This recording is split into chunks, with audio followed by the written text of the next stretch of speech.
Hello everyone! On this video we are going to talk about layers and groups on Gravity Designer.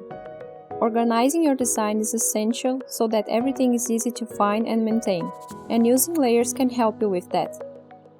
On the left panel, click on the plus icon on the Layers panel to create a new layer, and click twice to rename it.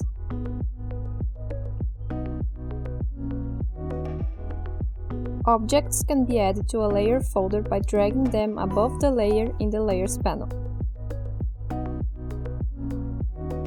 All layers and objects can be deleted by selecting and clicking on the trash can icon.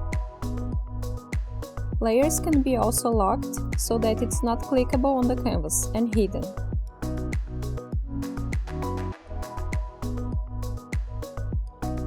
All layers have an extra option to make only the outline of the contents visible. You can set a highlighting color of each layer, and this is the color that will be used on the wireframe mode. Now let's talk about groups. To create a group, select the objects you want in this group.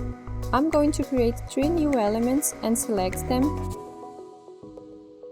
then press Ctrl G, or go to the toolbar and click on Group.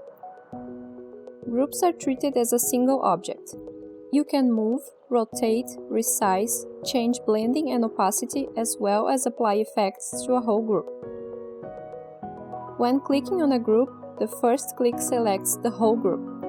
The second click selects the object inside the group. Groups have a checkbox for clicking through this element in the Inspector panel.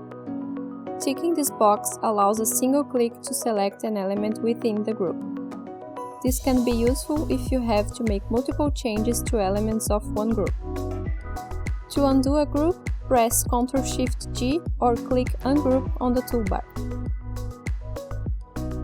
That's it for today's video. Be sure to subscribe to Gravity's channel and check our other tutorials.